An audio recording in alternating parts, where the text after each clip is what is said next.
Hello everyone, स्वागत है आपका आज के इस नए सेशन में और मैं हूं आपका कॉमर्स वाला भैया। तो आज आप क्या कर रहे हैं, है ना। आपका तो वीडियो जो है वो आप सोमवार, बुधवार और शुक्रवार को आता है, ऐसा है क्या? ऐसा ही है ना जी, बिल्कुल। लेकिन आज आप क्या कर रहे हैं? अरे भाई, जनता जनार्दन है। जनता ने कहा सर कब लेके आएंगे एमसीक्यू का लेक्चर, तो भैया लीजिए, आ गया क्या एमसीक्यू का लेक्चर, है ना। सोमवार, बुधवार और शुक्रवार को आपको लेक्चर्स मिलेंगे जो आपके रेवेन्यू इंस्पेक्टर का है। और आज से जब तक आपका एग्जाम होगा तब तक आपको सिर्फ और सिर्फ क्वेश्चंस प्रैक्टिस कराए जाएंगे। कब? याद रखिएगा, मंगलवार, ठीक है, गुरुवार और शनिवार को 6 बजे, क्योंकि 7 बजे भी लेक्चर आएगा लेकिन वो 11th अकाउंट्स का लेक्चर आएगा। तो आपको क्या मिलेगा? मंगलवार, गुरुवार और शनिवार को 6 बजे, ठीक है जी। चलिए, तो आज से शुरू करते हैं क्या, एमसीक्यू की सीरीज। देखिएगा सारे सिलेबस को कंबाइन करके मैं एक साथ नहीं ले रहा, मैं क्या कर रहा हूं, इंडिविजुअल स्पेसिफिक सब्जेक्ट में ले जाऊं। जैसे आज मैं मैनेजमेंट का आपको एमसीक्यू कराऊंगा 30 से 40। और सबसे बड़ा डाउट, क्या सर हिंदी में कराएंगे? बिल्कुल कराएंगे। मैंने फिर कहा कि जनता जो है वो जनार्दन होती है और जनता का मतलब दिल नहीं तोड़ना चाहिए, है ना। यानी कि स्टूडेंट्स का दिल नहीं तोड़ना चाहिए। क्यों? क्योंकि भैया वही तो है सब कुछ, आपके भरोसे से तो हम है नहीं और हमारे भरोसे से आप, दोनों नालायक हैं। तो अब क्या, हमने हिंदी और इंग्लिश दोनों में आपको पीडीएफ तैयार किया है। पीडीएफ तैयार करके आपको कहां मिलेगा, आइए चलते हैं उसकी शुरुआत करते हैं और क्वेश्चंस की शुरुआत करते हैं। नहीं जी सर, चलिए लेट नहीं करते ज्यादा। देखिएगा जी, ये जो पीडीएफ है वो आपको मिल जाएगा टेलीग्राम चैनल पे, जिसका नाम है कॉमर्स वाला भैया भाई NWB। ऑलरेडी यहाँ पे 80 से 90 लोग फ्री में तैयारी कर रहे हैं, है ना। फ्री में यहाँ से पीडीएफ ले रहे हैं, तो आप भी चाहे तो ले सकते हैं। प्लस इसके साथ साथ यार अपने एफर्ट्स को, मेरे एफर्ट्स को अगर आपको लगता है कि हाँ भाई ये जो है बहुत अच्छा एफर्ट्स करते हैं, तो आप डेफिनेटली इस चैनल को सब्सक्राइब कर लीजिएगा और नोटिफिकेशन ऑन कर लीजिएगा। लाइक जरूर करिएगा और शेयर जितना हो सके उतना करिएगा, क्योंकि मैं आपसे पैसे की डिमांड तो कर नहीं रहा, बस आपसे शेयर लाइक की उम्मीद कर रहा हूं, क्योंकि उससे मोटिवेशन मिलता है कि नहीं चलो यार मैंने बच्चे को अच्छा पढ़ाया है। ठीक है जी, चलिए तो लाइक करिएगा। उसके साथ साथ आपको अगर कोई दिक्कत आ रही है तो इस नंबर पे आप व्हाट्सएप भी कर सकते हैं। चलिए शुरू करते हैं। आपका क्या है, बिजनेस मैनेजमेंट का एमसीक्यू। आइए जी, ज्यादा लेट ना करते हुए शुरू किया जाए क्या, एमसीक्यू ऑन बिजनेस मैनेजमेंट। ये लीजिए आपके स्क्रीन के ऊपर क्वेश्चंस ये रहा। आइए क्या कहता है देखिएगा, मैंने सारा मॉडल्स बताया लीडरशिप का। अगर ये वाला मोटिवेशन का अगर ये वाला नहीं बताया स्क्रीन पे तो मैं सर फोड़ दूंगा। और अगर जिसने नहीं देखा है वीडियो तो पहले मोटिवेशन वाला वीडियो जरूर देख लेना, 2 या 3 वीडियो है, उसके बाद इसको बनाना। क्वेश्चन कोई नहीं रोक सकता है, ठीक है। चलो शुरू करते हैं। कह रहा है मोटिवेशन फोर्स और level of efforts is not to satisfaction and performance is propound by. अब देखो यहां लोग गलती करेंगे, क्या गलती करेंगे, इसमें वुरुम्स एक्सपेक्टेंसी थ्योरी भी डाल सकते हैं, एक्स वाई थ्योरी और एडम्स थ्योरी, ये तो नहीं डालेंगे। जो देखा है जिन्होंने वीडियो ना, वो आराम से पता है उनको आंसर क्या है। तो चलो ऑप्शन पहले देख लेते हैं। कहता है कि मोटिवेशन का जो फोर्स है या जो लेवल ऑफ एफर्ट लगाते हैं वो सेटिस्फेक्शन के बराबर नहीं है। क्या है, कौन सा, किसने प्रोपाउंड किया ये थ्योरी? तो बोल रहा है सबसे पहला क्या, Porter Lawler model, Vroom's expectancy model, X Y theory. नहीं सर, एक्स वाई थ्योरी तो ये पहले ही नहीं होगा, क्योंकि भाई पॉजिटिव और नेगेटिव रीइंफोर्समेंट का बात करता है ये, तो ये तो होगा ही नहीं। उसके बाद है Adams equity theory. Adams equity theory जो है वो ये भी नहीं होगा, ये भी इसमें अलग डेफिनेशन ही अलग इसका आ जाता है, ठीक है। तो उसके बाद क्या है भैया, वुरुम्स का एक्सपेक्टेंसी थ्योरी। नहीं, वुरुम्स एक्सपेक्टेंसी थ्योरी कहता है VIE, valence instrument and expectancy, और जिसकी वजह से क्या मिलता है, मोटिवेशन मिलता है। तो ये भी थ्योरी नहीं होगा, इसीलिए इसमें भी काट देता है। आंसर क्या होगा, पोर्टर लॉलर मॉडल। देखिए अब मैं आपको फिर हिंदी में थोड़ा समझा देता हूं, हिंदी में लोग बोलते हैं तो क्या बोल रहा है, प्रेरणा बल या प्रयासों का स्तर संतुष्टि और प्रदर्शन के लिए नहीं है। क्या बोला, प्रेरणा बल यानी कि मोटिवेशन फोर्स, और प्रयासों का स्तर मतलब लेवल, क्या बोलते हैं, एफर्ट्स, तो वो किसके लिए नहीं है, सेटिस्फेक्शन और परफॉर्मेंस के लिए नहीं है। ये बात किसने कहा, ये बात कहा है पोर्टर लॉलर मॉडल में, ठीक है। तो देखिए ये क्या पोर्टर लॉलर मॉडल है, ठीक है जी। चलिए अब इससे ज्यादा हिंदी तो मैं नहीं कर सकता, है ना, डेफिनेट रहिए। चलिए उसके बाद क्या, नेक्स्ट नेक्स्ट क्या कह रहा है, कह रहा है following are the events of an organisation culture, select the sequence of for the above events. अब देखो जो सीक्वेंस बोला कि भैया क्या है, ऑर्गेनाइजेशन कल्चर है, मैंने पढ़ाया है ऑर्गेनाइजेशन कल्चर, ठीक है। कल्चर क्या है, आसपास का एनवायरनमेंट है ना, उसी को बोलते हैं ऑर्गेनाइजेशन में जी। अब उसमें ना बोला कि भैया ये क्या दिया हुआ है, रोल दिए हुए हैं इसके, ठीक है, और किस किस तरीके से कौन कौन काम करेगा ना वो दिया हुआ है, तो उसको बताइए कि कैसे कैसे ये काम होते हैं, ठीक है। कौन सा करेक्ट सीक्वेंस, सीक्वेंस का मतलब होता है प्रोसेस, कि पहले कौन काम होगा, फिर कौन काम होगा, फिर कौन काम होगा, है ना, उसको बोलते हैं। तो आइए पहले हम लोग चले ये ऑप्शंस देखें। कह रहा है customer orientation and employ policies, इसका हिंदी में क्या हुआ, ग्राहक अभिविन्यास और कर्मचारियों की नीतियां। तो ग्राहक का ओरिएंटेशन और कर्मचारियों की नीतियां, ये पहला है। दूसरा बोला quality orientation, directing and motivating styles. दूसरा क्या बोला, गुणवत्ता अभिविन्यास, निर्देशन और प्रेरणा की शैलियां। प्रेरणा मतलब अपने दोस्त वाली प्रेरणा मत समझ लेना, नालायक, यहाँ मोटिवेशन की बात करी जा रही है, ठीक है।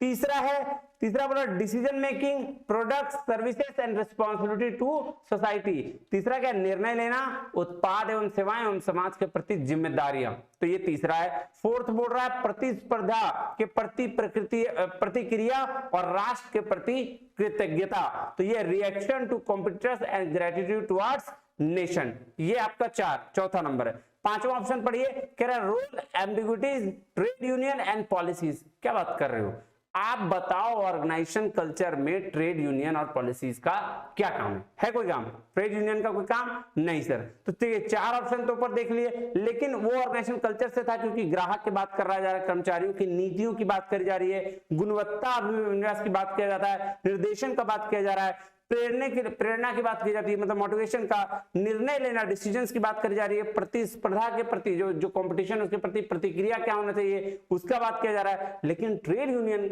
ऑर्गेनाइजेशन कल्चर की बात नहीं है, वो ऑर्गेनाइजेशन के बाहर की बात हो जाती है, यूनियन है ना, ठीक है, लोग वही हैं लेकिन ट्रेड यूनियन बाहर की बात हो जाती है। तो इसीलिए ई तो गया, तो पहले देख लीजिए ई कहां में है, देखिए उसको पहले हटा दी। देखिए क्वेश्चन को सॉल्व करने का अप्रोच होता है, अगर आपको बहुत सारा क्वेश्चन नहीं भी आ रहा होगा ना फिर भी आप बना लोगे, ये बात श्योर करते हैं। कैसे, आइए बताता हूं। देखिए अभी मैंने बोला क्या, सारा पढ़ लिया मैंने देखा उसमें से एक गलत कौन सा है, गलत कौन सा है ढूंढ लिया, ई गलत है, तो ई जहां गलत है उसको हटा दो पहले, ये हट गया, ये हट गया, ये हट गया, आंसर कौन आ जाएगा, खुद कूद के बोलेगा भैया यही आंसर है, क्या है, यही आंसर है। तो ए बी सी और डी आंसर हो जाएगा। देखिए एक अप्रोच मैं आपको बताना जरूर चाहूंगा, एक मिनट टाइम लूंगा इसमें के लिए।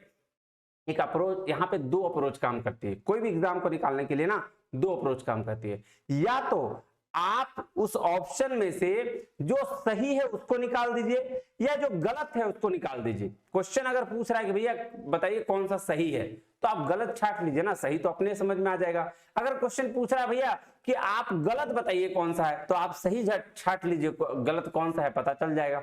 बात समझ में आ रही है, तो वही काम यहाँ पे मैंने किया, ठीक है। चलिए क्वेश्चन नंबर 3 में चलते हैं, आइए 1 मिनट रुकिएगा, मुझे 1 मिनट टाइम दीजिएगा।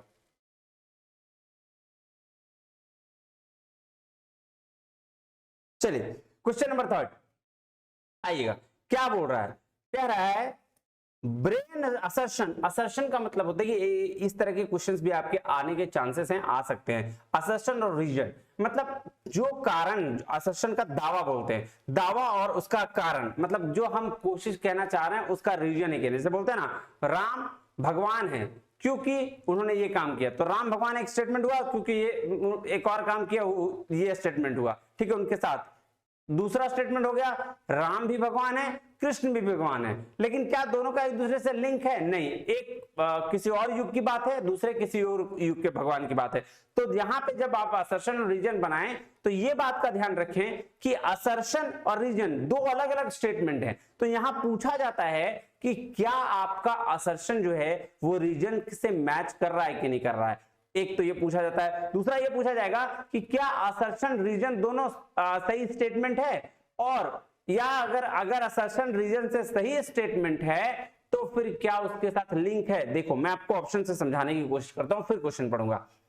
देखो क्या बोला स्टेटमेंट कथन ए सही है और आर ए का सही स्पष्टीकरण है। मतलब ये कहना चाह रहा है कि भैया ए जो है असर्शन जो होगा वो सही लिखा होगा, और उसी का रीजन क्या होगा, उसी का कारण क्या होगा सर आर होगा, और वो बिल्कुल सही है। ऐसा आपसे ऑप्शन में पूछ रहा है। दूसरा बोल रहा है ए भी दोनों सही है, लेकिन आर ए का सही व्याख्या नहीं है। क्या बोल रहा है, आर ए का सही व्याख्या नहीं है। और तीसरा हो जाएगा भाई या तो ए सही होगा या आर सही होगा या दोनों का दोनों सही होगा। यही ऑप्शन में आपका दिया रहेगा। ये ऑप्शन को समझाने की कोशिश कर रहा हूं मैं। चलिए अब आ जाइए क्वेश्चन में। क्वेश्चन कहता क्या है इसको ध्यान से समझिएगा, आपका एक भी चीज नहीं छूटेगा, मैं यकीन के साथ कहता हूं। देखिए ध्यान दीजिएगा, असर्शन कह रहा है brainstorming technique demands generation of a number of alternative to a problem. देखो ब्रेनस्टॉर्मिंग क्या होता है पता है, मैनेजमेंट की एक टेक्निक है, ठीक है। ब्रेनस्टॉर्मिंग का मतलब होता है दिमाग की बत्ती जला देना। मतलब जैसे आप कॉलेजेस वगैरह में जाते हो या कहीं भी, आप सोचना ये चीज समझना कि कहीं भी जब आप किसी ग्रुप में बैठते हो और किसी प्रॉब्लम को लेकर बैठते हो ना, तो हजार आइडियाज आपके दिमाग से निकलने लगते हैं। निकलते हैं कि नहीं निकलते?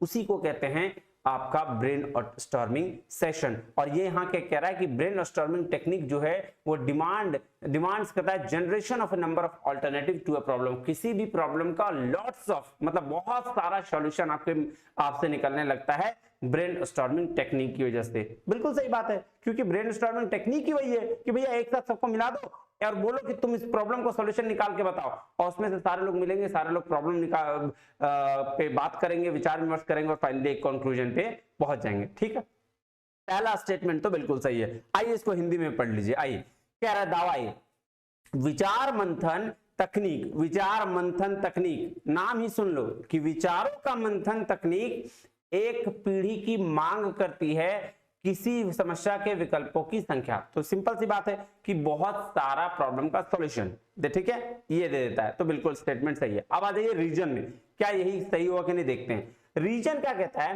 Participants generate many alternatives as possible without evaluating them in brainstorming sessions. तो ये बात बिल्कुल सही है ना। अभी मैंने बोला कि जो उसके पार्टिसिपेंट होते हैं, जो उसमें भाग लेने वाले लोग होते हैं, वो क्या करते हैं, बहुत सारे प्रॉब्लम्स को जनरेट करते हैं, बहुत सारे प्रॉब्लम का सॉल्यूशन देने की कोशिश करते हैं और फाइनली एक कंक्लूजन पे पहुंचते हैं। तो जो आपका असर्शन कह रहा है उसी का कारण रीजन है। फॉर एग्जाम्पल कह रहा है विचार मंथन तकनीक एक पीढ़ी की मांग करती है किसी समस्या के विकल्पों की संख्या के लिए, और इसी कारण से प्रतिभागी यथासंभव अधिक से अधिक विकल्प उत्पन्न करते हैं। देख लो, लग रहा है ना दोनों मैच कर रहा है। क्योंकि से जोड़ के देखना, जब मोस्ट ऑफ द केसेस में रीजन होता है ना, जैसे राम एक लड़का है क्योंकि, या सीता उससे प्यार करती है क्योंकि, तो क्योंकि जोड़ते हैं ना, वैसे ही जब असर्शन रीजन आए तो क्योंकि जोड़ के देखना लगेगा कि एक जैसा है, तो ऑलमोस्ट क्वेश्चन सही हो जाता है। तो वही कह रहा है, अब इसका ऑप्शन ढूंढिए। तो भाई इसमें स्टेटमेंट क्या बोल रहा है, in the context of the above two statement which one of the following code is correct. अब जो चार कोड दिए गए हैं, इस चारों कोड में बताइए कि सही कौन सा है। कह रहा statement A is correct and R is the correct explanation of A. बिल्कुल सही बात है, स्टेटमेंट ए करेक्ट है और आर भी क्या है, ए का एक्सप्लेनेशन है। मतलब ए जो लिखा हुआ है सेशन में उसी को तो एक्सप्लेन किया है कि वे ब्रेनस्टॉर्मिंग टेक्निक में ये होता है और उसमें पार्टिसिपेंट जनरेट करते हैं बहुत सारे ऑल्टरनेटिव पर। तो बिल्कुल सही, तो बाकी कुछ आगे देखने की जरूरत ही नहीं है। कह रहा है both A B are correct but R is not right explanation. ऐसा नहीं है, आर भी राइट एक्सप्लेनेशन है लेकिन ए का नहीं है। ठीक है, चलिए सी स्टेटमेंट क्या बोल रहा है, A is correct, R is incorrect. नहीं, बिल्कुल गलत, ए और बोथ आर करेक्ट। करेक्ट तो है लेकिन करेक्ट एक्सप्लेनेशन भी ए का है। चलो ये हो गया। आइए नेक्स्ट चलें क्वेश्चन नंबर ए। अब चलिए क्वेश्चन नंबर 4 में चलते हैं। आइएगा जी, कह रहा था attitude based on believe opinion knowledge information about the particular event which the employees possess is। Hindi में पढ़ लें। आई कह रहा किसी विशेष घटना के बारे में विश्वास, राय, ज्ञान या जानकारी पर आधारित रवैया जो कर्मचारियों के पास होता है उसको कैसा रवैया बोलते हैं। Attitude based on belief, belief पे बेस्ड, ओपिनियन पे बेस्ड, नॉलेज पे बेस्ड, तो भैया इसको बौद्धिक नजरिया कहते हैं, कॉग्निटिव, जिसको हम लोग दूसरा नाम इसका क्या है, संज्ञानात्मक रवैया। क्योंकि व्यवहार बिहेवियर के लिए होता है, सिर्फ बिहेवियर के लिए होता है। और पॉजिटिव एटीट्यूड, नेगेटिव एटीट्यूड तो पार्ट ऑफ द एटीट्यूड है ना। और इफेक्टिव स्नेहपूर्ण रवैया नहीं, ये बिल्कुल नहीं है। तो ये क्या होगा, क्योंकि नॉलेज बेस्ड है, इंफॉर्मेशन बेस्ड है, तो सर ये संज्ञानात्मक रवैया होगा, है ना। चलिए क्वेश्चन नंबर चले आप। आइए जी, अगर ये वाला बनाया नहीं ना किसी ने, तो सर फोड़ दूंगा मैं, स्क्रीन पे दिख रहा है, ठीक है। ये लो ऑप्शन, इसको मैं क्या हिंदी करूंगा, इसको हिंदी करने की जरूरत नहीं थी इसलिए मैंने इसको हिंदी नहीं किया। इसमें थ्योरी एक साइड दिया हुआ है क्या, थ्योरी ऑफ मोटिवेशन की कौन सा थ्योरी आप दिया है, और दूसरे बात दिया हुआ है, अच्छा उल्टा हो गया, हाँ ये उल्टा हो गया, ठीक है ना, ये इधर का है और ये इधर का है, मतलब प्रोपाउंडर ये हैं, ये प्रोपाउंडर लोग हैं, और ये थ्योरी ऑफ मोटिवेशन है कि कौन सा थ्योरी का कौन सा मोटिवेशन, ठीक है। चलिए तो चलिए सबसे पहला थ्योरी जो है डॉक्टर विलियम ऑची, भैया कौन सा थ्योरी दिया है, मेरा क्लास अगर मोटिवेशन का किए तो आंख बंद करके लगाओगे कि विलियम ऑची ने जेड थ्योरी दी है, कौन सी थ्योरी दी है, जेड थ्योरी दी है। डगलस मैकग्रेगर, मैकग्रेगर की थ्योरी कौन सी है सर, एक्स थ्योरी है ये। फ्रेडरिक हर्जबर्ग, हर्जबर्ग की हाइजीन थ्योरी है, और एच मास्लो की नीड हायरार्की थ्योरी है। मैंने सब बताया है एक एक करके, अगर इसने नहीं देखा होगा किसी ने तो आओ विलियम ऑची, ए का थर्ड यानी कि थर्ड नंबर आंसर, आइए यही है ना थर्ड नंबर, बाकी देखने की जरूरत नहीं है, वैसे देख लो। बी का डगलस मैकग्रेगर 1, बी का 1, सी का भैया 4, हर्जबर्ग की हाइजीन फैक्टर 3, और एच मास्लो की नीड हायरार्की थ्योरी। देखो एक एक थ्योरी में थोड़ा एक्सप्लेन कर दूं जी। एक्स थ्योरी नेगेटिव चीजों को बताती है, ठीक है, कि किसी भी एम्प्लॉय को काम करने में बिल्कुल मन नहीं लगता है, वो अपने मन से काम नहीं करता है, जबरदस्ती फोर्सफुली काम करना पसंद करता है, उसको एक्स थ्योरी बोलते हैं। एक्स नाम से सुन लो ना, तुम्हारी एक्स, तुम्हारा एक्स है ना, बस खत्म करो बात, पोजीशन टेंशन खत्म, ठीक है। उसके बाद है need hierarchy theory. Need hierarchy theory कहती है कि 5 थ्योरी ऑफ फैक्टर है, ठीक है, वो पांचों थ्योरी देख के आना, अभी उसको एक्सप्लेन नहीं करने जा रहा मैं। उसके बाद William Ouchi Z theory, Z theory modern theory है, एक्स और वाई का एक्सटेंडेड वर्जन है जो विलियम ऑची ने दिया है, और ये पॉजिटिव थ्योरी है। उन्होंने बोला कि काम यहाँ लोग सेल्फ करते हैं, अपने मोटिवेशन से करते हैं, अपने मैनेजमेंट के तरीके से करते हैं। और जो हर्जबर्ग की हाइजीन फैक्टर थ्योरी है वो 2 तरह की थ्योरी है, ये कहती है कि भैया हाइजीन फैक्टर भी होगा और मोटिवेशनल फैक्टर भी होगा। अगर आपको हाइजीन फैक्टर नहीं मिलेगा तो दिक्कत आपको आ जाएगी, क्यों, क्योंकि मान लो आप काम कर रहे हो और आपको सैलरी नहीं मिले तो दिक्कत तो आएगी, फिर आप काम नहीं करोगे। लेकिन अगर यही चीज अगर मोटिवेशनल फैक्टर की बात करें, जैसे इंसेंटिव मिला तो भी ठीक, नहीं मिला तो कोई बात नहीं, मिला तो बहुत खुश, नहीं मिला तो कोई बात नहीं, that is motivational factor. But अगर सैलरी नहीं मिला तो भैया काम करने में दिक्कत होगा ना जी, तो इसीलिए ये इसको कहते हैं हाइजीन फैक्टर थ्योरी। चलिए क्वेश्चन बता, बाकी डिटेल्ड वीडियो बनाए हुए आप वीडियो जाके देख लें, ठीक है। क्वेश्चन अच्छा लगे तो लाइक करें यार, कमी मत करना यार लाइक करने में, है ना। चलो आ जाओ, कह रहा है choose the correct code of following statement, और करेक्ट और इनकरेक्ट, भैया सही और गलत चुनना है ना। चलो सही और गलत चुनो, बताओ मेरे को क्या है सही या गलत है। कह रहा है statement 1, an identifiable group of people contributing their efforts towards attainment of goal is called organization। देखो यार सीधा सीधी बोला, एक आइडेंटिफाइबल ग्रुप ऑफ पीपल, जहां एक जान पहचान के लोग, कुछ लोग रहे कंट्रीब्यूट कर रहे हैं, मतलब अपना कंट्रीब्यूशन दे रहे हैं, अपना एफर्ट लगा रहे हैं किसी गोल को अचीव करने में, उसको ऑर्गेनाइजेशन कहते हैं। बात तो बिल्कुल है, ऑर्गेनाइजेशन का क्या मतलब होता है कि जहां कुछ लोग हों, जान पहचान हो, अपने एफर्ट्स लगाएं, और किसके लिए, ताकि मैनेजमेंट या फिर जो ऑर्गेनाइजेशन है उसके गोल को कंप्लीट करने के लिए, तो इसको ऑर्गेनाइजेशन बोलते हैं। स्टेटमेंट 1 इज करेक्ट, हिंदी में पढ़ लो, आ जाओ। कह रहे निम्नलिखित कथनों के सही या गलत होने का सही कोड चुने।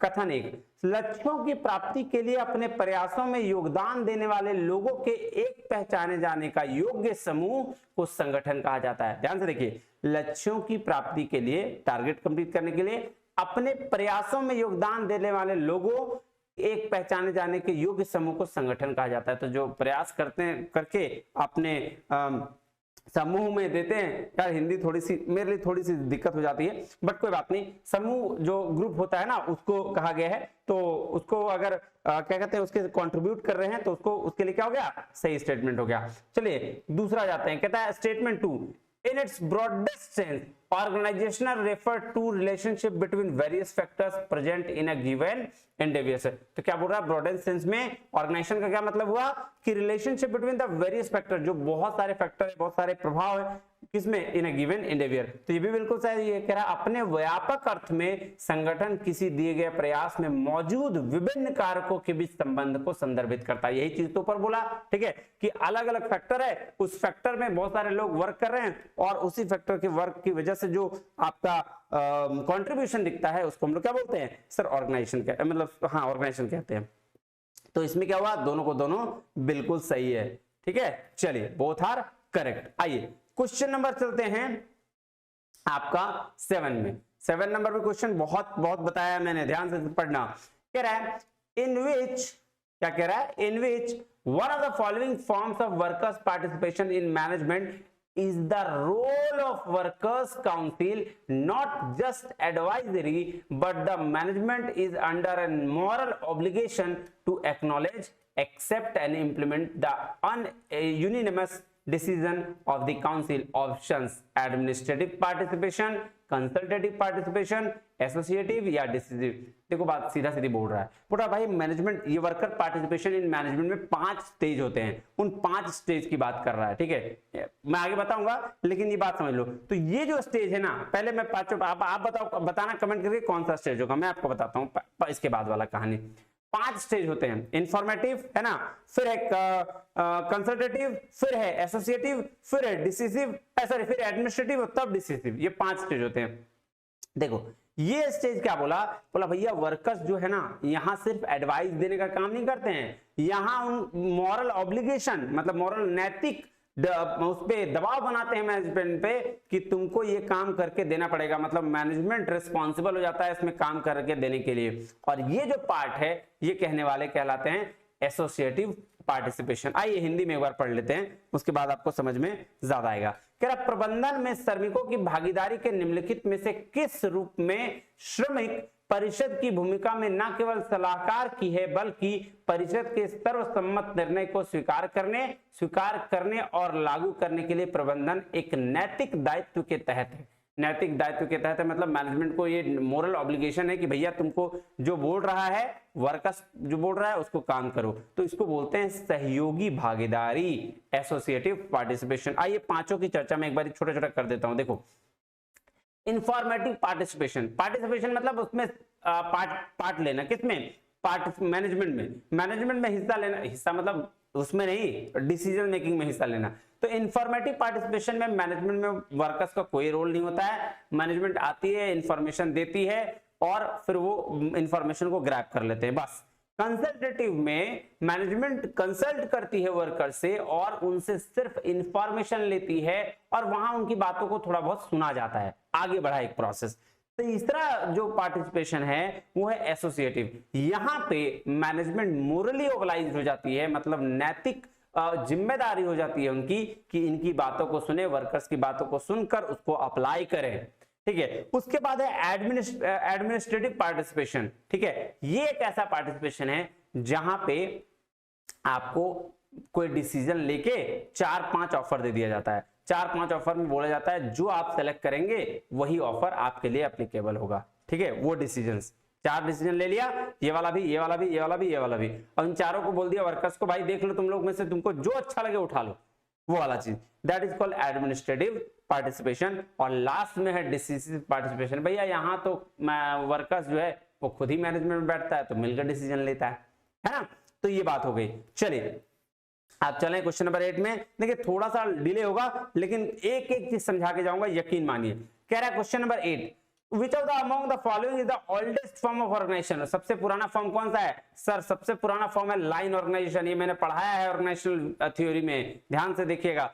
और लाइन ऑर्गेनाइजेशन का मतलब सर वैसा ऑर्गेनाइजेशन जो ऊपर से कमांड आता है नीचे तक, ऊपर वाले को ही बात को प्रायोरिटी दी जाती है। ठीक है, कौन सा, टॉप टू बॉटम, कौन सा, मिलिट्री लेवल ऑर्गेनाइजेशन भी इसको कहते हैं, है ना जी। निम्नलिखित में से कौन सा संगठन सबसे पुराना रूप है? तो इसको बोलते हैं लाइन संगठन। ठीक है जी, चलिए नेक्स्ट चलें। आइए क्वेश्चन नंबर, चलिए तो नेक्स्ट क्वेश्चन ये देखते हैं। कह रहा है एसेशन जो है वो कह रहा है management is a set of principles relating to its function. किससे कह रहा है भैया? मैनेजमेंट क्या है, उसके फंक्शन से रिलेटेड है। बिल्कुल सही बात है, बिल्कुल एकदम 100% सही कह रहा है। क्या एसेशन? रीजनिंग कह रहा है management is essential to run all types of organisations. देखिए दोनों स्टेटमेंट सही है नहीं क्या, लेकिन मुझे एक बात बताइए, क्या दोनों में कोई लिंकअप है? नहीं, बिल्कुल नहीं। जैसे मैंने बताया था ना एक स्टेटमेंट कि Ram is a God and Krishna is a God. ठीक है, तो आप बोलोगे दोनों में सर लिंकअप है, दोनों गॉड है, लेकिन दोनों अलग अलग स्टेटमेंट, दोनों अलग युग के हैं, है ना। तो इसीलिए भाई साहब यहां भी क्या, यहां दो अलग अलग स्टेटमेंट है, दोनों लिंकअप के साथ नहीं है।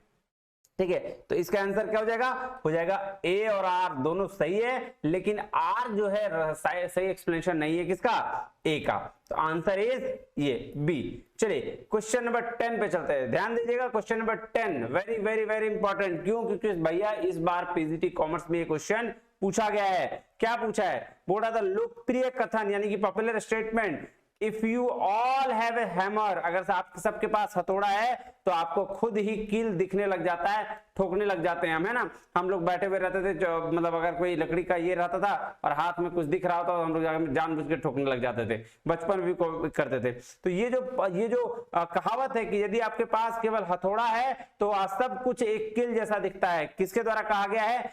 एच मास्लो, जिन्होंने हायरार्की ऑफ नीड्स को दिया है। ये 5 नीड्स मैंने पढ़ा रखे हैं मोटिवेशन थ्योरी में, आप जाके इसको देखिएगा जरूर।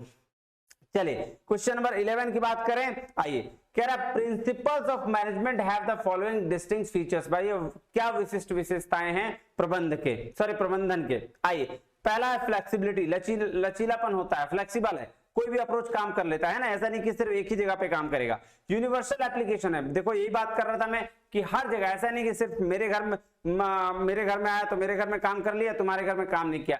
घर कहने का मतलब ऑर्गेनाइजेशन, कि अगर कोई बिजनेस चला रहा है तो एक ऑर्गेनाइजेशन के लिए जब काम कर रहा है तो वही प्रिंसिपल दूसरे के लिए भी काम कर सकता है। Principles are relative not absolute. Principle क्या होता है? रिलेटिव होते हैं, मतलब सापेक्ष होते हैं, निरपेक्ष नहीं होता, ये भी सही है। और सिचुएशनल भी होते हैं, सिचुएशन के बेस पर भी होता है। देखो ये सारे प्रिंसिपल जो लिखे गए हैं ना वो अलग अलग लिखे गए, जैसे मॉडर्न, न्यू क्लासिकल और क्लासिकल थ्योरी थे ना, उसके बेस पर। तो सारे के सारे बिल्कुल भी क्या हैं? सही हैं। आंसर हो जाएगा 4 नंबर। चलिए क्वेश्चन नंबर 12 चलें। आइए क्वेश्चन नंबर 12 क्या कहता है देखिएगा, कह रहा है arrange the following characteristics of stages of group development in increasing order. बढ़ते हुए क्रम में ग्रुप का डेवलपमेंट कैसे होता है, ग्रुप बनता कैसे है, इसकी चर्चा हमें करनी है। आइए हिंदी में पढ़ते हैं, इसको ज्यादा अच्छे से समझ में आएगा। कह रहा समूह विकास के चरणों की निम्नलिखित विशेषताओं को बढ़ते क्रम में व्यवस्थित करें। आइए तो कैसे करना भैया बढ़ते क्रम में व्यवस्थित? आइए सबसे पहले 5 को पढ़िए, उसके बाद लिंक करने में मजा आएगा। पढ़िए,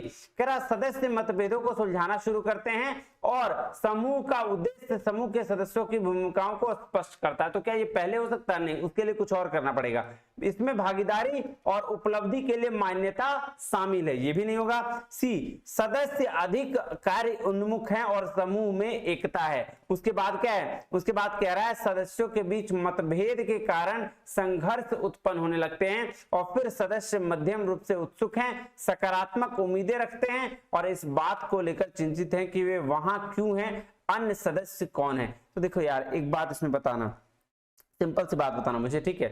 जब हम मतलब ग्रुप में रहते हैं, जब हम 4-5 लोग के बनाना फॉर्म होता है, जब आपने किसी कॉलेज में गए थे, जब आपका ग्रुप का डेवलपमेंट होता था, बन रहा था, तो हम क्या सोचते थे कि भैया इस ग्रुप में हम क्यों जा रहे हैं, है ना। थोड़ा थोड़ा एक्साइटमेंट भी होता था, लेकिन सोचते क्यों जा रहे हैं, पॉजिटिव चीज लगता था, अच्छा लगता था हमको उसमें जाना, तो वहीं से हम शुरू करते थे। यानी कि सबसे पहला जो चीज मेरे अंदर आती थी वो आता था कि जो ईगरली रहती थी, पॉजिटिव एक्सपेक्टेशंस हमारे रहते थे ग्रुप को लेकर कि भैया वो उस ग्रुप में कोई है, इस ग्रुप में कोई है, तो वो ऐसे ग्रुप फॉर्म करने का पहला स्टेज वो होता था। यानी कि पहला ऑप्शन क्या आ जाएगा?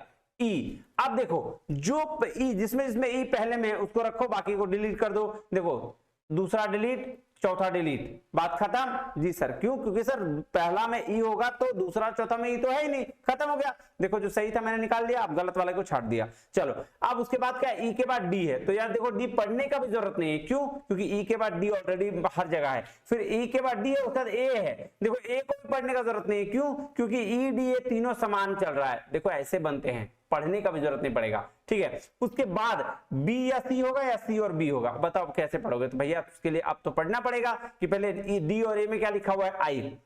देखिए क्या कह रहा है, कह रहा है कि डी क्या, पहले पढ़िए, सदस्यों के बीच मतभेद के कारण संघर्ष उत्पन्न होने लगते हैं। ये बात तो बिल्कुल सही है कि जब हम वहां पे देखते हैं कि ग्रुप में जाते हैं, ग्रुप में जाने के बाद कुछ दिन बाद तो एकदम टेंशन हो जाता है ना, झगड़ा शुरू हो जाता है। ये बात तो बिल्कुल सही है।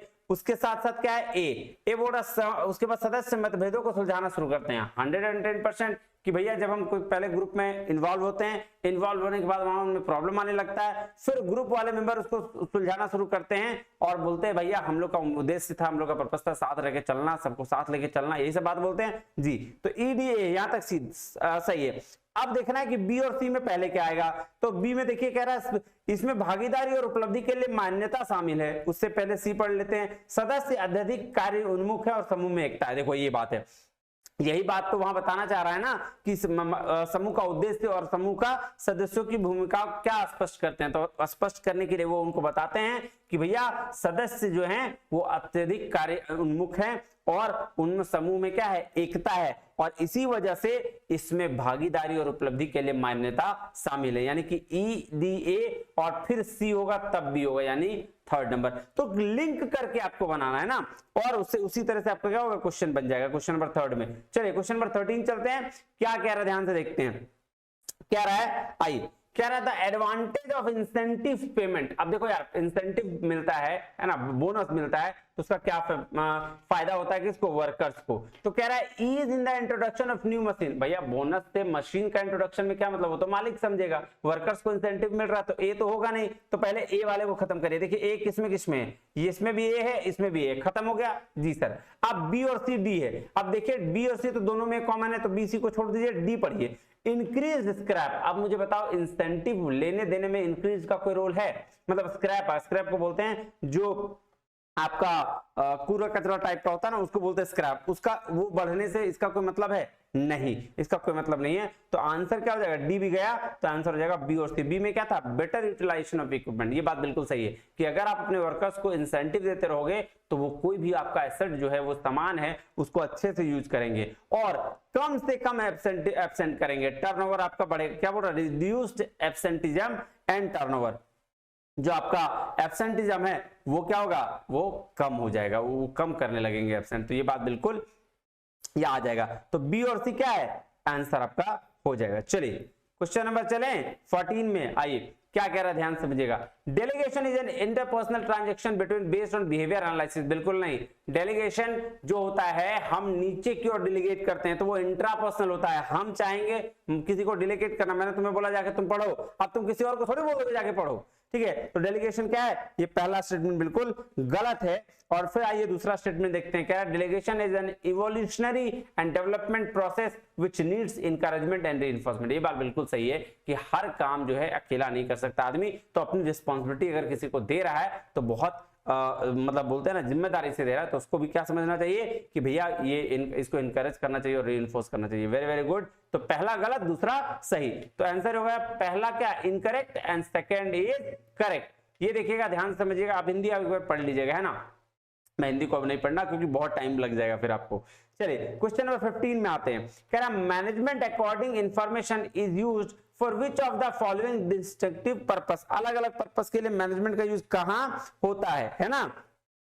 आइए तो सबसे पहले बात बताइए, मैनेजमेंट का जो क्या बोलते हैं अलग अलग पर्पस क्या क्या है, उसके लिए पढ़ लेते हैं। ऑप्शन क्या क्या है, मेजरमेंट बिल्कुल करते हैं सर, कंट्रोल करते हैं सर, रिकॉर्डिंग ट्रांजैक्शन। सर ये मैनेजमेंट का काम नहीं है, ठीक है। मैनेजमेंट का काम रिकॉर्डिंग ट्रांजैक्शन नहीं है, ये तो अकाउंट वाले डिपार्टमेंट का काम है ना। तो सर सी काट दिए। देखिए सी किसमें किसमें है, इसमें भी सी है, इसमें भी सी है और इसमें भी सी है। आंसर निकल के क्या आ गया, ए बी डी। डी आपको पढ़ने का भी जरूरत नहीं है, वैसे अल्टरनेटिव चॉइसेस भी मैनेजमेंट का ही काम है। तो क्वेश्चन नंबर 15 हो गए, ये देख लो, हिंदी पढ़ लीजिएगा। प्रबंधन के अनुसार जानकारी का उपयोग निम्नलिखित में से किस विशिष्ट उद्देश्य के लिए किया जाता है। माप, नियंत्रण, लेन देन की रिकॉर्डिंग के लिए नहीं किया जाता है, वैकल्पिक के लिए किया जाता है। यानी कि ए बी और D answer is third. Question number 16 में आइए, क्या कह रहा है क्वेश्चन नंबर 16, ध्यान से दीजिएगा।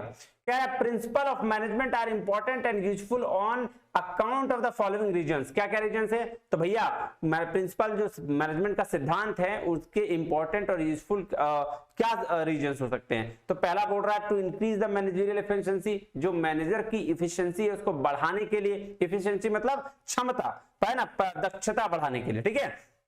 To attain social objective, social सामाजिक उद्देश्यों को प्राप्त करने के लिए, सामाजिक उद्देश्य को प्राप्त करने के लिए ही तो प्रिंसिपल ऑफ मैनेजमेंट बनाया गया।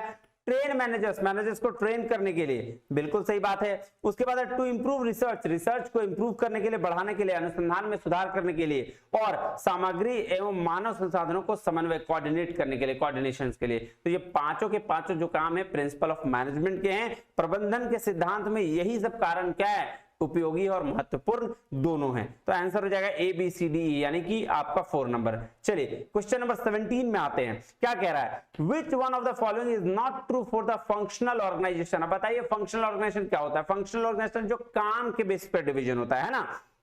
आइए, तो जिसमें बहुत सारे डिपार्टमेंट होते हैं, अलग अलग लोग को बता रहे होते हैं। तो क्या कह रहा है, functional manager are specialist in their respective areas. बिल्कुल सही बात है कि फंक्शनल मैनेजर जो होते हैं वो काम अपने फील्ड में एक्सपीरियंस होते हैं। It is useful for large scale business. बिल्कुल सही है, आप अकेले रहोगे और उसमें फंक्शंस कहां बनाओगे, सेल परचेज, अलग अलग डिपार्टमेंट बनाना होता है ना। मैंने ऑर्गेनाइजेशनल बिहेवियर में बहुत अच्छे से पढ़ाया है, वहां जाके आप समझिए इसको।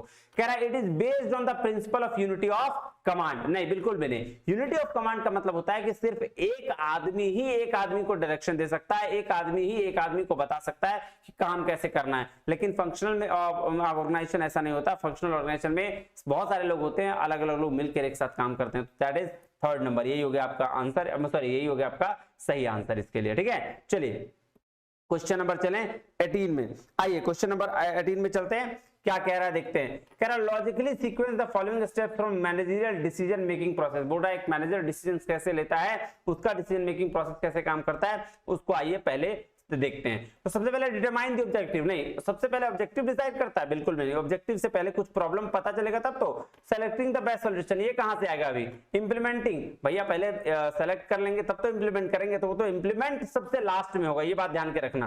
क्यों, क्योंकि सर कोई भी डिसीजन को हम इंप्लीमेंट लास्ट में करते हैं। पहले डिसीजन ले लेंगे कि भैया हाँ ये काम कर लेंगे, तब ना उसको लागू करेंगे। कोई कानून बनेगा तब ना इंप्लीमेंट होगा जी। तो कोई डिसीजन हम लेंगे तब उसको इंप्लीमेंट कर पाएंगे, इसीलिए इंप्लीमेंट सबसे लास्ट में होगा। तो आइए उससे पहले बनाते हैं। क्या कर रहा है, सी सबसे लास्ट में कौन कौन है, तो भैया 4 और आपका 2 में, यानी कि 3rd और 1 गया। आ जाइए, अब चलिए आप सबसे पहला ढूंढते हैं। उसके बाद क्या बोल रहा है, उसके बाद का ऑप्शन है डिफाइनिंग द प्रॉब्लम। देख लो एग्जैक्टली सबसे पहले यही होगा। क्यों, क्योंकि सबसे पहले हम प्रॉब्लम को डिफाइन करेंगे, तब उस बेस पर हम बोलेंगे कि भैया मेरा ऑब्जेक्टिव ये होगा इस प्रॉब्लम का। नहीं, जैसे प्रॉब्लम ही नहीं रहेगा तो उसका सॉल्यूशन कहां लाओगे। कोई जैसे मान लो ट्रिपल तलाक आया या कोई भी एक बिल आया, ठीक है, वो बिल आया अभी जैसे वुमेन रिजर्वेशंस बिल आया, तो पहले कोई प्रॉब्लम समझ में आया तब नहीं कि भाई वुमेन्स को सेम प्रॉब्लम हो रही है कि 50-50 रिजर्वेशन नहीं मिल रहा है या फिर कुछ भी वुमेन्स को दिक्कत हो रही है, तो उसके बिहाफ में बिल आएगा। तो पहले प्रॉब्लम आया, उस प्रॉब्लम के बेस पर हम क्या किया, हमने तब ऑब्जेक्टिव बनाया। तो पहला क्या हो जाएगा डी। अब देख लो पहला कहां है डी, ये देख लो D A E B C. अब देखो मैंने लास्ट और पहला ढूंढ लिया, बीच का ढूंढने का जरूरत भी नहीं। अब ये जरूरी नहीं कि हर बार पहला और तुम सही ढूंढो, इसलिए इसको चेक कर लो। आ जाओ, डी के बाद ए क्या बोल रहा है, ए बोल रहा है डिटरमाइन द ऑब्जेक्टिव। बिल्कुल सही है कि सबसे पहले प्रॉब्लम को डिफाइन करते हैं, उसके बाद ऑब्जेक्टिव। फिर ई क्या बोल रहा है, आइडेंटिफाई पॉसिबल सॉल्यूशन। अब हम ये सोचते हैं कि भैया सब मतलब क्या क्या सॉल्यूशन इसका हो सकता है। ऑब्जेक्टिव डिसाइड कर ले तो सॉल्यूशन ही ढूंढेंगे जी। उसके बाद उसमें से बेस्ट सॉल्यूशन ढूंढते हैं और उसको फिर इंप्लीमेंट कर देते हैं। तो यही आंसर आपका हो जाएगा। चलिए क्वेश्चन नंबर आपका ये हो गया 18। 19 भाई ये देखिए, कह रहा which one of the following is the most suitable coping mechanism if fear of overload is the source of resistance to change. अब देखो बदलाव के लिए बोल रहा है क्या क्या जरूरी है ना। कह रहा यदि अधिभार का डर परिवर्तन के प्रतिरोध का स्रोत है तो निम्नलिखित में कौन सा सबसे उपयुक्त क्या है मुकाबला तंत्र है। इसके लिए पार्टिसिपेशन इन्वॉल्वमेंट की जरूरत नहीं होती, इसके लिए रोल क्लैरिटी और डेफिनेशन की जरूरत होती है। कोई भी चीज आपको जब डर लगता है ना तब लगता है जब आपको अपना विजन क्लियर नहीं हो। जैसे अगर आपको रेवेन्यू इंस्पेक्टर बनना है, आप क्लियर हो तो आपको पढ़ने में कोई डर नहीं लगेगा। लेकिन आप सोच रहे हो कि मैं ये भी करूं वो भी करूं ऐसे भी करूं वैसे भी करूं वो भी करूं, तो फिर आपको डर लगेगा यार ये होगा कि नहीं। जब विजन क्लियर हो, जब क्लैरिटी आपके चीजों में हो तो दिक्कत नहीं आती है। तो इसीलिए क्या रोल क्लैरिटी एंड डेफिनेशन होना बहुत जरूरी है, जिसको बोलते हैं भूमिका की स्पष्टता और परिभाषा होना। चलिए क्वेश्चन नंबर 20 में चलते हैं। आइए, कह रहा फंक्शंस ऑफ लोअर मैनेजमेंट। देखिए 3 लेवल मैनेजमेंट होता है, upper, middle, lower. Lower level management का काम होता है एग्जीक्यूट करना, प्लान वगैरह जो होता है ना उसको एग्जीक्यूट कराना। मतलब किस लेवल का एग्जीक्यूट कराना, करवाना, करना नहीं है ना। चलिए और क्या उसके बाद क्या काम होता है कि डिसिप्लिन मेंटेन करना। चलिए पढ़ते हैं, हम आपको बता देंगे, फिर उसके बाद पढ़ के समझ में आता है। सर कह रहा functions of lower level management are executive plans in according with the policies and directives of the top management. देखो ये लोअर नहीं, ये मिडिल मैनेजमेंट का काम है। जो टॉप मैनेजमेंट की अगर बात कर रहे हैं तो ये मिडिल मैनेजमेंट का काम हुआ। तो ए तो हटा दो, चलो ए पहले हटा दें। किसमें किसमें ए है ये दोनों में। अब आ जाओ थर्ड फोर में, बी डी ई। अब देखो डी दोनों में कॉमन है, डी को छोड़ दो। चलो बी देखते हैं क्या बोल रहा है B. Maintaining discipline among the workers, ये बात बिल्कुल सही है। डिसिप्लिन मेंटेन करवाना सबसे लोअर मैनेजमेंट काम। मैनेजर क्या करता है, डिसिप्लिन मेंटेन करवाता है, तो बी होगा। अब देखो जब बी होगा और नीचे तो उससे है ही नहीं, तो ऑप्शन क्या होगा, बी डी और ई। अब देखो डी में क्या है, पढ़ लो एक बार। Providing training to workers, training भी देना वर्कर्स को, लोअर लेवल मैनेजमेंट का काम है। मेंटेनिंग गुड ह्यूमन रिलेशन, अच्छा रिलेशन मेंटेन रखना मैनेजर्स के साथ, ये भी काम किसका है, लोअर लेवल ऑफ मैनेजमेंट का। तो आंसर इज बी डी और ई हो जाएगा। इसको हिंदी में आप एक बार देख लीजिएगा। चलिए कह रहा who coined the term collective bargaining, Beatrice और सिडनी वेब। ये बताया था मैंने, सिडनी वेब और बिट्रेस वेब ने इसको फाइंड आउट किया है। सामूहिक सौदेबाजी किसने गाड़ा, ठीक है, कलेक्टिव बार्गेनिंग को, ये बताया गया है, इसको देख लीजिएगा। चलिए आंसर हो जाएगा सिडनी वेब और बिट्रेस वेब। क्वेश्चन नंबर 22, आइए क्या कह रहा है।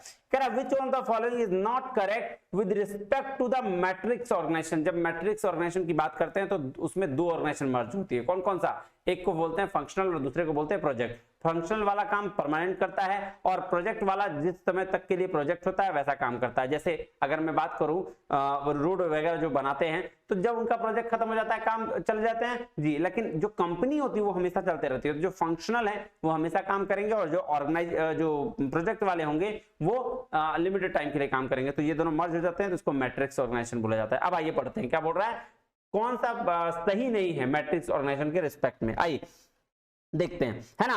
तो कौन सा सही नहीं है भैया, कह रहे हैं combination of functional product organisation, product या प्रोजेक्ट दोनों एक ही बात है, तो कोई दिक्कत नहीं है इसमें। पहला बिल्कुल सही हो गया। दूसरा क्या कह रहा है, functional department are not permanent features of matrix organisation. क्या बात कर रहे हो यार, फंक्शनल डिपार्टमेंट ही परमानेंट होता है, इसमें प्रोजेक्ट वाला टाइम पे आता है उसके बाद टाइम पे चला जाता है। तो ऑप्शन यही आपका क्या हो गया, गलत। चलिए आगे जाने की जरूरत ही नहीं है क्योंकि यही आपका नॉट करेक्ट पूछा है, कौन सा गलत है। चलिए ठीक है, चलिए जी क्वेश्चन नंबर आते हैं 23rd में। कह रहा foreman are the part of, foreman देखो फोरमैन क्या है सर, इसको लोअर लेवल ऑफ मैनेजमेंट कहा गया है। क्या बोला गया है, लोअर लेवल। फोरमैन जो होते हैं जो कैप वगैरह पहन के जो काम करते हैं ना उसको बोलते हैं फोरमैन, ठीक है। चलिए अब क्या कह रहा है, ध्यान समझिएगा। कह रहा है dash is the harmonizing or synchronizing of individual efforts with the purpose of achieving group goals। तो समूह लक्ष्यों को प्राप्त करने के उद्देश्य से व्यक्तिगत प्रयासों का सामंजस्य या सिंक्रोनाइजेशन क्या है, बोले क्या है, बताइए बताइए। इसी को तो ना बोलते हैं कोऑर्डिनेशन, समन्वय। समन्वय ही है जो समूह के लक्ष्य को क्या प्राप्त करने के लिए उद्देश्य से सामंजस्य स्थापित करता है सबके बीच में, तो दैट इज कोऑर्डिनेशन।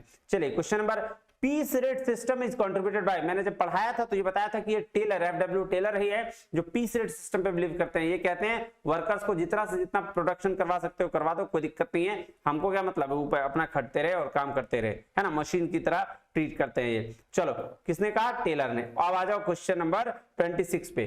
कह रहा है chain of command from the highest authority to the lowest level of organisation, क्या इसको क्या बोलते हैं, स्केलर चेन कहा जाता है। क्यों, क्योंकि ये मैंने बताया जो आपको ये 14 प्रिंसिपल्स में है ना, मैनेजमेंट का 14 प्रिंसिपल्स में स्केलर, यूनिट ऑफ डायरेक्शन सब कुछ बताया। तो स्केलर चेन इसको बोला जाता है, क्या बोलते हैं, अधिक श्रृंखला। यूनिटी ऑफ कमांड का मतलब क्या होता है, एक आदमी सिर्फ एक आदमी को काम दे सकता है। सेंट्रलाइजेशन मतलब सेंटर पे बैठा हुआ है सारा काम वो करवाएगा। यूनिटी ऑफ डायरेक्शन मतलब एक ऑर्गेनाइजेशन का एक डायरेक्शन होना चाहिए, एक ही ऑब्जेक्टिव होना चाहिए सभी लोगों के लिए। ऐसा नहीं कि मेरा जो काम करने वाला वर्कर है कुछ और बोले, दूसरे मैनेजर का कुछ और बोले, ऑब्जेक्टिव एक ही होना चाहिए। चलिए ये तो इसके लिए आंसर क्या हो गया, स्केलर चेन। क्वेश्चन नंबर अगर हम बात करें 27 का, कह रहा study relating to the fixing of the working hours with the rest period to recoup the energy and the performing in job is called, क्या बोलते हैं इसको, इसको बोलते हैं फटीग स्टडी। क्या बोलते हैं, फटीग स्टडी, है ना। क्यों, देखो यार ऐसा होता है ना, काम करते करते इंसान थक जाता है और जब थक जाता है ना तो उसके लिए वो टाइम पीरियड मांगता है ताकि वो रिवाइव कर सके, जैसे चाय पानी, है ना, कुछ लोग लगाते हैं, है ना, नालायक लगाते होंगे, तो उसके लिए क्या बोलते हैं, थकान अध्ययन, ठीक है। चलो तो फटीग स्टडी। क्वेश्चन नंबर 28 में आते हैं, कह रहा every subordinate should receive order from and be क्या accountable to only one superior, एक आदमी से एक ही को रिसीव करना चाहिए। तो मैं तब से बता रहा हूं that is called unity of command, sorry unity of direction में लगा दिया मैंने, यूनिटी ऑफ कमांड ये होगा, ये नहीं होगा, है ना। चलिए आदेश की श्रृंखला। चलिए क्वेश्चन नंबर 29, ये भी दिया, very very important question. Luther Gulik classifies the function of management, इन्होंने फंक्शन ऑफ मैनेजमेंट को दिया और इन्होंने 8 वर्ड में बांट दिया। इसको बोलते हैं POSDCORB, planning, organising, staffing, directing, controlling, organising, है ना, ये वाला सारा तो पोस्ट कॉब। चलिए उसके बाद है, ये तो हो गया। चलो क्वेश्चन नंबर 30 और आज का लास्ट क्वेश्चन क्या कह रहा है, which organisational relationship gives the greater job satisfaction and results in the maximum production. तो भैया कौन सा जो ऑर्गेनाइजेशनल रिलेशनशिप है वो ऑर्गेनाइजेशन में सबसे ज्यादा सेटिस्फैक्शन प्रोवाइड करता है, उसको बोलते हैं इनफॉर्मल ऑर्गेनाइजेशन। इनफॉर्मल ऑर्गेनाइजेशन ऐसा होता है जहां लोग भाईचारे की तरह काम करते हैं ना, इमोशनल अत्याचार करके काम करवाता है। जैसे तुम्हारा दोस्त बोलता होगा भाई ये काम नहीं कर देगा, जाओ जाओ तुम क्या काम करोगे, तुम्हारा मेरा दोस्त है, अभी अभी कोई और बोलता ना फटाक से चले जाते। ऐसा इमोशनल करता है कोई दोस्त है, उस वो नलायक, उसी को बोलते हैं इनफॉर्मल ऑर्गेनाइजेशन। ऐसे इनफॉर्मल ऑर्गेनाइजेशन में ऐसे लोग होते हैं जो इमोशनली काम करवाते हैं और ज्यादा सेटिस्फैक्शन वहां पे उनको मिलता है, दैट इज कॉल्ड इनफॉर्मल, है ना। चलिए तो ये हो गया आज का वीडियो खत्म, लेक्चर खत्म। मिलते हैं अगले क्लास में नई सीरीज के साथ, तब तक के लिए बहुत बहुत धन्यवाद, थैंक यू वेरी मच। और सब्सक्राइब करना नहीं भूलना, शेयर करना मत भूलना और लाइक करना मत भूलना। लाइक बहुत मेहनत लगती है ये करने में, अपना एफर्ट्स को अप्रिशिएट करने के लिए लाइक जरूर करना, ठीक है। चलो थैंक यू वेरी मच, जय हिंद।